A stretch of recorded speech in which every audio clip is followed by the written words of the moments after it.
Welcome back, welcome back, welcome back to science. So, today we're going to talk about some immune disorders, and we're going to start with talking about vaccinations and the primary immune response and the secondary immune response. And the primary immune response, B cells and T cells first have to be exposed to the antigen. We know we have the antigen cell. We know we have the major histocompatibility complex that's going to be holding up the antigen to those T cells. The helper T cells then going to release its cytokines, which are going to activate other T cells and the B cells. So it will then have the cell-mediated and the humoral response going. Plasma cells are going to release IgM and IgG antibodies. So those are types of immunoglobulins made by the B cells. And the first antibodies can be measured and seen between 5 and 10 days after exposure. They're going to remain in our system for several weeks. Memory B cells are going to be held back long term and retained. The second time that you see this, your second exposure to the same thing, your body is going to immediately, within 1 to 2 days, produce high concentrations of antibodies. This is going to be accompanied from the B cells and the memory T cells that are there ready just to go. And just you tell them go, and they can start making more and more of themselves, developing their specialized soldiers that are going to take out this. Once again, they are adaptive, and they're able to then have a mass influx of these specialized agents for killing whatever that antigen, whatever that pathogen is that has that antigen. So in our first exposure, you can see the plasma antibody concentration. Between 5 and 10 days, you have your first really observation that you see this, and see within about 2 weeks, you're going to have pretty high antibody concentration. And if you get sick, how long are you sick? Within 14 days, you feel fine. Within 14 days, our antibody concentration is going to be pretty high. In other words, our immune system has the upper hand and is now eliminating these microbes from being a problem. The second exposure. Once exposed here, you're going to find a sharp increase of the antibody concentration, way more than your primary response. And this is within a couple days. Matter of fact, most of the time, your antibodies are going to be high enough that you don't even have the symptoms that you're exposed to that microbe, to that pathogen.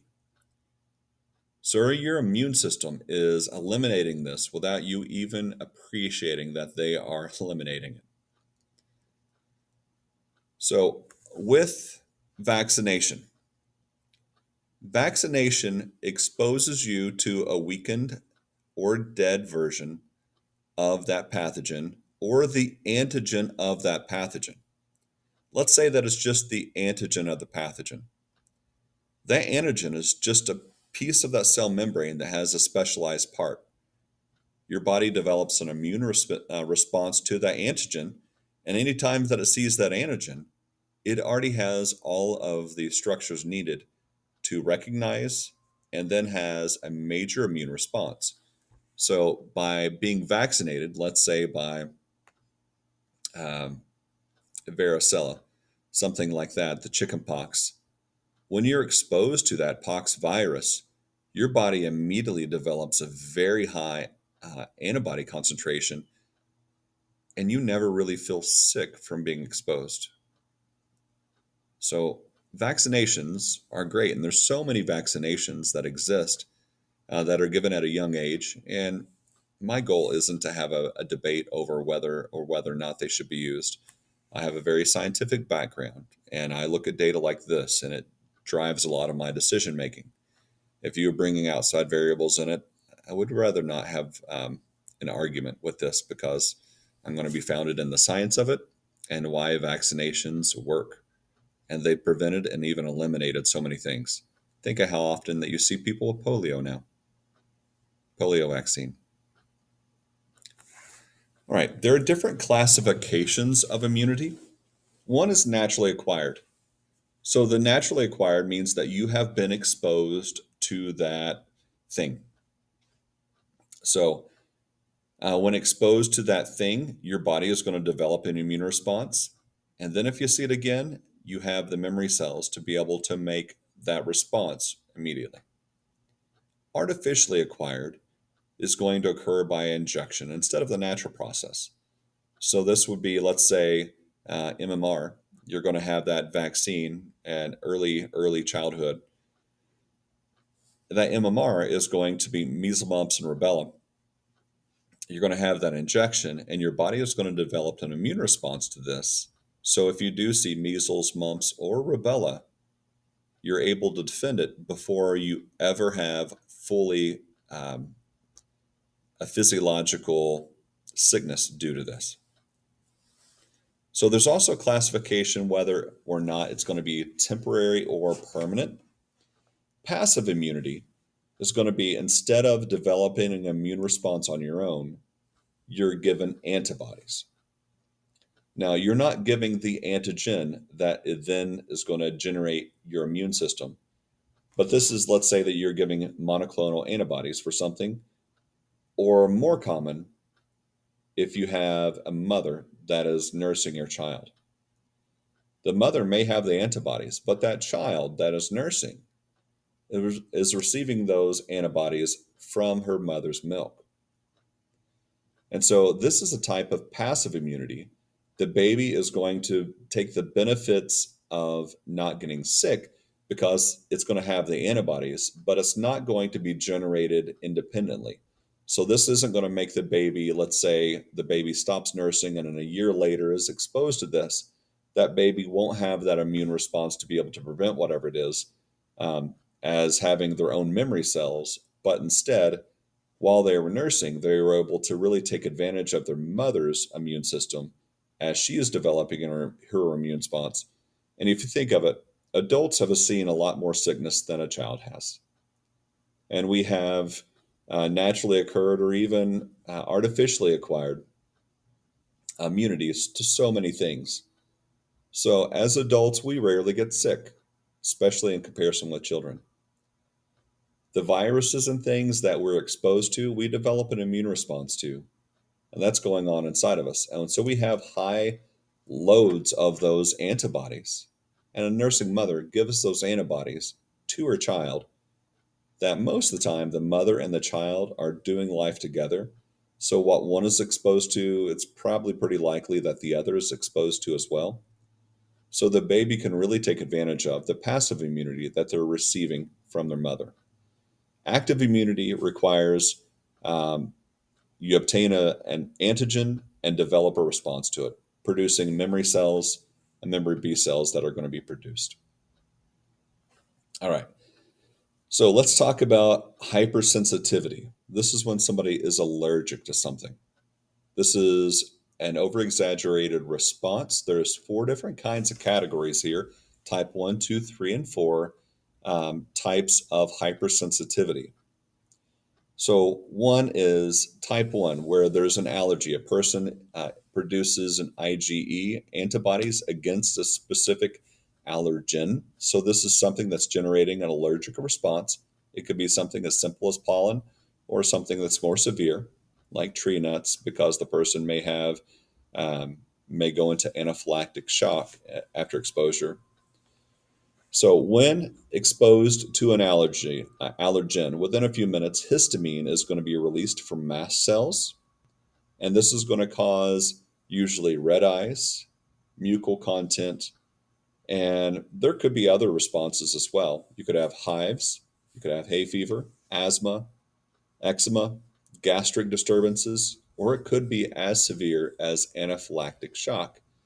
And this is one that you see a lot of times with tree nuts when people are allergic to, let's say, an almond or something like that, or even not a tree nut, a peanut, and where they're exposed to that and it is deadly. They will have anaphylactic shock and die. So, type 1 is the most serious in the sense of it causing an immediate life threatening event, potentially, depending on the person's level of sensitivity. Type 2 hypersensitivity. The antigen binding to a specific cell is going to cause phagocytosis, And this happens with type 2. Your body identifies something as non self. And let's say that you have a transplanted organ, let's say a liver transplant. There are different kinds of transplants, and we'll look at those in a moment. But this was a type 2 sensitivity is when your body, a transfusion reaction where your body is not identifying self as self, and it's going to have a reaction. Type 3 hypersensitivity is an autoimmune disorder, and this is going to be the damaged tissue through the phagocytosis and complement binding. So the antibody antigen complexes are going to form and deposit in certain tissues, and they can't be cleared out of the body. Rheumatoid arthritis is a common example of this. Type 4, this is going to be allergic contact dermatitis. This is when your body is allergic to something that it's been exposed to. And when those chemicals are released, it's going to cause an eruption and inflammation. This may take up to 48 hours, and you have stuff like poison ivy that are going to be found there. So, type 1, overproduction of IgE antibodies. You get things like hay fever as an example. Type 3, mismatched blood transfusion. Type 3 is like an autoimmune disorder, like a rheumatoid arthritis. And type 4, dermatitis is an example of. All right, tissue transplantation and tissue rejection. Tissue and organs that can be transplanted: bone, cornea, kidney, liver, pancreas, heart, bone marrow, skin, lungs. I am an organ donor, and I hope you are too. Whenever I die, I hope that they're able to harvest all of the organs that they possibly can and give those to other people to give those people a chance at a life or even a fuller life. So I am donating absolutely everything I can donate. Now, when the donor tissues are recognized as foreign, this is going to be called tissue rejection reaction. The recipient's immune system is going to fight to destroy the tissue. So, one of those is graft versus host disease. This is damage to the recipient's tissues by molecules in immunological active transplant tissue, such as bone marrow. Rejection reaction resembles the cellular immune response against antigens. You're going to have the major histocompatibility complex where it's going to be presenting the antigen, and it's going to say like, hey, this is a problem. The more differences, the more antigens that are there, the more antigenic response that there will be, the quicker and faster that the rejection will occur. One of the ways that is used to defend against this is to take a type of immunosuppressant drug to prevent the body from having an immune response to self, to the trans to the grafted tissue. This may um, this may have some kind of other complication because a person has a tendency to get sick more often. So a person that is immunosuppressive and the medication that they're taking, they really need to be careful being around other people who are sick. Not that other people can just um, nonchalantly be around people who are sick, but we're talking about they're more likely because their immune system is suppressed on purpose to keep their body functioning, where they had a life threatening thing that was fundamentally they had to have. So, types of grafts and tendency of rejection. We have autograft, which is type that's from yourself. You don't really reject that since you made it. Isograft, if it's handy enough to have an identical twin, you're not at risk of rejection. Or you could look at my sister's keeper as a way of, an example there, if you like Jodi Picoult reading. All right, an allograft. This is from person other than the identical twin that you're going to receive from. And a xenograph, xeno is going to be a foreign life form. So this would be like if we received a transplanted kidney from a pig. There's higher risk there with xenographic. So heart valves from a pig or a bovine, allographic, which is from a relative or close match. Autograft is going to be from self, like if you're taking, maybe you have a burned face and they take skin from your thigh and try to replace some of that on your face, you're not going to reject that. Isograft is from the identical twin. All right. Autoimmunity. So, autoimmunity is your ability to develop self from non self, and your body produces antibodies called autoantibodies. Cytotoxic T cells can attack the body's tissues and organs. Various autoimmune disorders attack different types of cells. There are several theories concerning the causes of autoimmune disorders, and there's so many types, and many of them are unrelated to each other as like a different mechanism, but there's no single cause that's seen between autoimmune systems. It's where basically your cytotoxic T cells are going to attack your body's tissues and organs. So glomerulonephritis, Graves' disease, type 1 diabetes mellitus, hemolytic anemia, multiple sclerosis, um, myasthenia gravis. Um, so you get the idea. We have several different types. And here's the symptoms and the antibodies that are going to be working, what they're going to be working against. All right. So HIV/AIDS, the human immunodeficiency virus. This is going to break down the immune system. A person may be essentially unknowing that they have AIDS or HIV for a long time. It's an opportunistic infection, so whenever the right time for it to go, it'll fire its type of viral infection. So HIV is going to attack macrophages and then helper T cells. Helper T cells are the things that are going to activate the B cells, and since it prevents the helper T cells from becoming active, then you're not going to have the cytokines that are going to turn on the B cells.